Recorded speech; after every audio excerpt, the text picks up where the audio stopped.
IPL opening ceremony అదిరిపోయింది.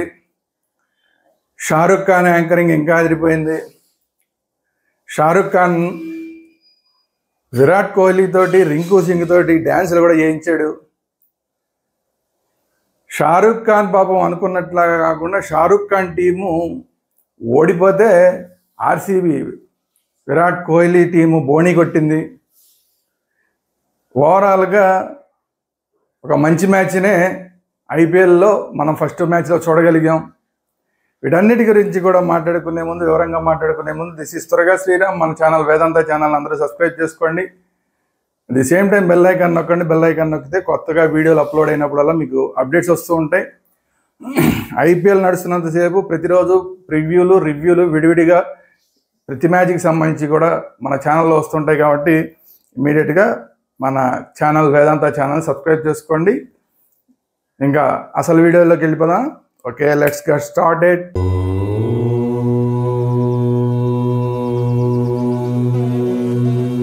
So బ్రహ్మాండంగా IPL opening ceremony అయితే జరిగిపోయింది.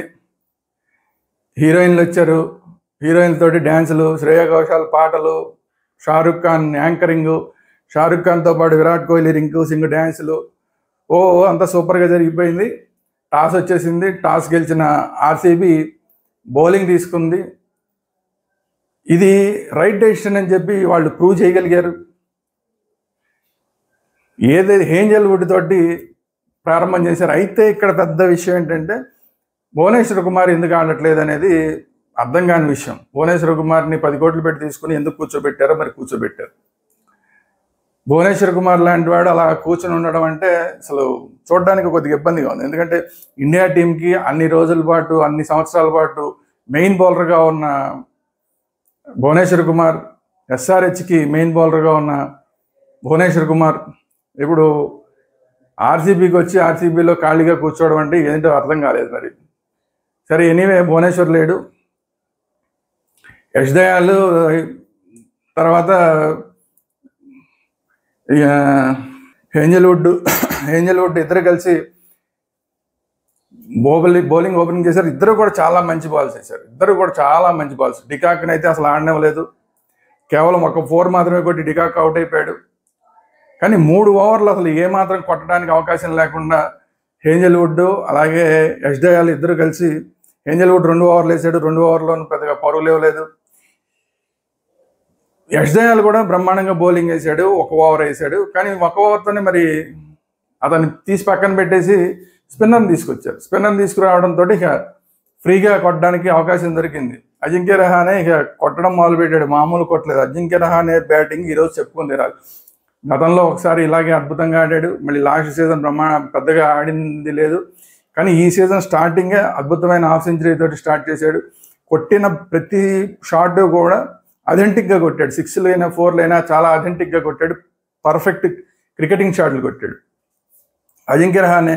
రాబోయే రోజుల్లో ఇంకా ఇవాళ అజింక్య రహానే బ్యాటింగ్ చూస్తే మాత్రం రాబోయే రోజుల్లో మంచి ఇంకా టాప్లో ఉండేలాగా ఉంది. ఈ సీజన్లోనే అసలు టాప్ ప్లేయర్స్ ఒకళ్ళలాగా ఉన్నా కూడా పెద్ద ఆశ్చర్యపోకల. ఎందుకు దీని గురించి ఎంత స్ట్రెస్ చేసి చెప్పాల్సి వస్తుందంటే అసలు అజింక్య రహానేని ఎవరో కొనలేదు మెగా ఆక్షన్లో. చివరికి మళ్ళీ వీళ్ళ క్యాప్టెన్ కేకేఆర్కి అనుభవజ్ఞుడైన క్యాప్టెన్ కావాలని చెప్పి చాలా తక్కువ అమౌంట్కి మళ్ళీ అతని పేరు తీసుకొచ్చి చాలా తక్కువ అమౌంట్కి అతను తీసుకుని అతనికి క్యాప్టెన్సీ ఇచ్చారు. దాన్ని అతను చాలా సీరియస్గా తీసుకుని అద్భుతంగా స్టార్ట్ చేశాడు. కాకపోతే మ్యాచ్ పడిపోవడం అనేది వేరే విషయం. తను మాత్రం బ్యాటింగ్ ఏమాత్రం నా క్యాప్టెన్సీ భారం నా మీద ఏదో ఉందని కాకుండా అద్భుతమైన బ్యాటింగ్ చేశాడు. అలాగే మిగతా వాళ్ళు అక్కడి నుంచి మాత్రం మిగతా వాళ్ళు సరిగ్గా బ్యాటింగ్ చేయలేకపోవడం అనేది చాలా పెద్ద ఇబ్బంది అయిపోయింది. ఇది ఇప్పుడు చాలా గుర్తుపెట్టుకోవాల్సిన, రాబోయే మ్యాచ్ల్లో ప్రతి ఒక్క టీము కూడా గుర్తుపెట్టుకోవాల్సిన ఏంటంటే పార్ట్నర్షిప్లు బిల్డ్ చేయడం అనేది ఎంత ఇంపార్టెంట్ అనేది ఈ మ్యాచ్లో మనకు అర్థమవుతుంది. ఎందుకంటే సునీల్ నారాయణ్ ఫస్ట్లో చాలా తడబడ్డాడు 6లు కొట్టడానికి. హేంజల్వుడ్ని కొట్టలేకపోయాడు, యష్ దయాల్ని కొట్టలేకపోయాడు. కానీ ఆ తర్వాత స్పిన్నర్లు వచ్చినప్పటి నుంచి తను కూడా కొంచెం కొట్టడం స్టార్ట్ చేశాడు. ఓ పక్క నుంచి అతనికి కూడా అవకాశం ఇవ్వకుండా అసలు అద్భుతంగా 200+ స్ట్రైక్ రేట్ తోటి అజింక్య రహానే కొట్టడం వల్ల 10 ఓవర్లకి 107 కొట్టారు. గ్యారంటీగా 220 అయిపోతుంది అనుకున్న పరిస్థితి నుంచి అక్కడి నుంచి వరుస పెట్టి వికెట్ల మీద వికెట్లు పడిపోవడంతో ప్రతి ఆల్మోస్ట్ 1 ఓవర్కి 1.5 ఓవర్కి ప్రతి వికెట్ పడుకుంటూ వస్తుంది అక్కడి నుంచి. దాంతో చివరికి 173 దగ్గరికి క్లోజ్ అయిపోయింది. 10 ఓవర్లో 107 అక్కడ. అది కూడా ఆ 10 ఓవర్లో 107లో కూడా ఫస్ట్ 3 ఓవర్లో అసలు ఏం కొట్టినట్టే లెక్క. 3 ఓవర్ల తర్వాత 3 ఓవర్లోనే పవర్ ప్లేలో 3 ఓవర్లు అద్భుతంగా ఆడారు. 10 ఓవర్లు వచ్చేసరికి 107, తర్వాత 10 ఓవర్లు వచ్చేసరికి 70 కన్నా తక్కువ కొట్టారు. ఇది పరిస్థితి. అంటే పార్ట్నర్షిప్ బిల్డ్ చేయడంలో చాలా ఫెయిల్ అయ్యారు. వాళ్ళ బౌలర్లు, ఆర్సీబీ బౌలర్లు చాలా చక్కగా కంట్రోల్. ముందైతే అజింక్య రహానే ఉన్నప్పుడు మాత్రం ఏం చేయలేకపోయారు. అజింక్య రహానే అందరినీ ధన అన్ని వైపులకి కొట్టేశాడు. కానీ ఎప్పుడైతే అజింక్య రహానే అవుట్ అయిపోయాడో అక్కడి నుంచి మాత్రం పట్టు బిగించారు. వీళ్ళు ఈ పట్టు బిగించడం అనేది బౌలర్లే ఆల్మోస్ట్ విజయాన్ని చేకూర్చారు. ఆర్సీబీ గంటల్లో పెద్దగా ఆశ్చర్యపడాల్సిన విషయం లేదు. కునాల్ పాండ్యా బౌలింగ్ గురించి బాగా చెప్పుకోవాలి. ఎందుకంటే first Kunal Pandya first bowling వేసినప్పుడు అజింక్య రహానే కొట్టేశాడు. అయినా కూడా ఏమాత్రం తడబడకుండా అజింక్య రహానే అయిపోయిన దగ్గర నుంచి అక్కడి నుంచి మాత్రం చాలా పట్టు బిగించి వరుసగా 3 వికెట్లు తీసి మళ్ళీ ఆర్సీబీ ఆ గేమ్లోకి తన పట్టును బిగించేలాగా చేయడంలో ఖచ్చితంగా కునాల్ పాండ్యా పాత్ర మరోలేదు. ఎందుకంటే అందుకని కునాల్ పాండ్యాకి ప్లేయర్ ఆఫ్ ది మ్యాచ్ కూడా వచ్చింది. సో ఇక్కడి నుంచి మొదలు పెడితే మొత్తం 173 కొట్టాల్సిన పరిస్థితి నుంచి వాళ్ళు మొదలుపెట్టి ఇక్కడ కూడా మళ్ళీ ఇంకో పార్ట్నర్షిప్ గురించి మాట్లాడుకోవాలి. ఫిల్ సాల్ట్ అలాగే మన విరాట్ కోహ్లీ, ఫిల్ సాల్ట్ ఇద్దరు కూడా పార్ట్నర్షిప్ అద్భుతంగా చేశారు. రావడం వెరీ ఫస్ట్ ఓవర్ నుంచే, అసలు వెరీ ఫస్ట్ ఓవర్ కాదు, వెరీ ఫస్ట్ బాలే 4తో స్టార్ట్ చేశాడు సాల్ట్. ఇంకా అక్కడి నుంచి ఆపకుండా కొడుతూనే ఉన్నారు. అరోరా అని చెప్పి ఒక ఆ ఫాస్ట్ బాల్ని పెట్టుకున్నారు, కానీ అతను పెద్దగా అతని బాగా కొట్టేశారు. సరే, ఫిల్ సాల్ట్ అవుట్ అయిన తర్వాత కూడా ఏమాత్రం గ్రిప్ తగ్గకుండా విరాట్ కోహ్లీ కంటిన్యూ చేసుకుంటూ వచ్చాడు. కానీ పడిక్కల్ మాత్రం ఏదైతే ముందు నుంచి వచ్చిన ఓపెనింగ్ పేరుతోటి ఆల్మోస్ట్ మంచి పార్ట్నర్షిప్ వచ్చింది. ఆ పార్ట్నర్షిప్ని అనవసరంగా మొత్తం డ్రాప్ చేశాడు పడిక్కల్ వచ్చిన తర్వాత. కానీ దాన్ని మళ్ళీ కవర్ చేస్తూ పడిక్కల్ అయిపోయిన తర్వాత పట్టిదార్ వచ్చి 200+ స్ట్రైక్ రేట్ తోటి 16 బాల్లోనే 38-40 కొట్టి ఇప్పుడు అతనికి కూడా ఒక అవార్డు వచ్చింది, బ్రహ్మాండమైన స్ట్రైక్ రేట్తో కొట్టినది. అంటే పార్ట్నర్షిప్ రెండింటిలోనూ చెప్పుకోవాల్సింది ఏంటంటే, 2 ఇన్నింగ్స్లోనూ చెప్పుకోవాల్సింది ఏంటంటే పార్ట్నర్షిప్లు బిల్డ్ చేయడం అనేది ఖచ్చితంగా.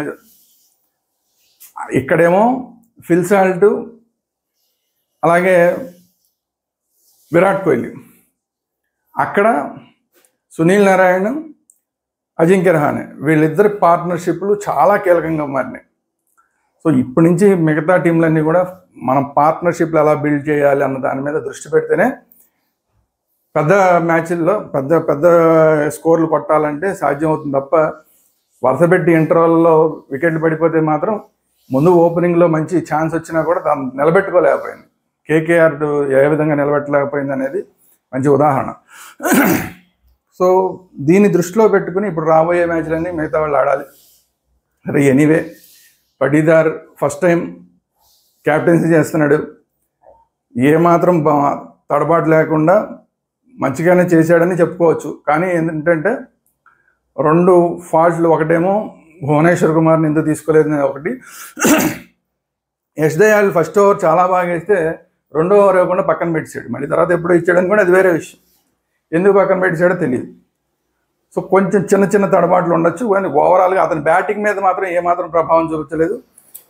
బ్రహ్మాండంగా మంచి స్ట్రైక్ రేట్, 200+ స్ట్రైక్ రేట్ తోటి బ్రహ్మాండంగా బ్యాటింగ్ చేశాడు. అలాగే ఇటు అజింక్య రహానే కూడా ఏమాత్రం క్యాప్టెన్సీ భారం అనేది తన మీద పడకుండా తను కూడా ఒక హాఫ్ సెంచరీ చేశాడు. సో ఇద్దరు క్యాప్టెన్లు సక్సెస్ అయ్యారు. ఓవరాల్గా ఏంటంటే టీమ్గా ఆడడంలో కేకేఆర్ ఫెయిల్ అయితే, టీమ్గా ఆడడంలో ఆర్సీబీ సక్సెస్ అయింది. ఇదే కిటుకు. వాళ్ళలో కేకేఆర్లో పెద్ద ప్లేయర్లు అందరూ ఉన్నారు. పైనుంచి కింద దాకా 10వ బ్యాట్స్మెన్ దాకా బ్యాటింగ్ చేయగలిగిన ప్లేయర్ల నుండి కూడా 173కి చాపు చుట్టేశారు. వీళ్ళు పేపర్ మీద అంత బాగా ఉన్నారా అంటే, కేకేఆర్ అంత బాగా ఉన్నారంటే పేపర్ మీద బ్యాటింగ్లో అంత బాగా లేకపోయినా కూడా ఒక టీమ్గా ఆడి మొత్తం ఓవరాల్గా టీము విజయాన్ని సాధించారు. సో టీమ్గా ఆడడం అనేది ఇంపార్టెంట్. ఎప్పుడు క్రికెట్ అనేది ఇండివిజువల్ గేమ్ కాదు, టీమ్ గేమ్ అనేది మళ్ళీ ఈ మ్యాచ్ అందరికీ నిరూపిస్తుంది. దీన్ని కనుక పాఠంగా తీసుకుని ముందుకెళ్తే మిగతా మ్యాచ్లు మిగతా టీంలు కూడా సక్సెస్ అయ్యే అవకాశం ఉంటుంది.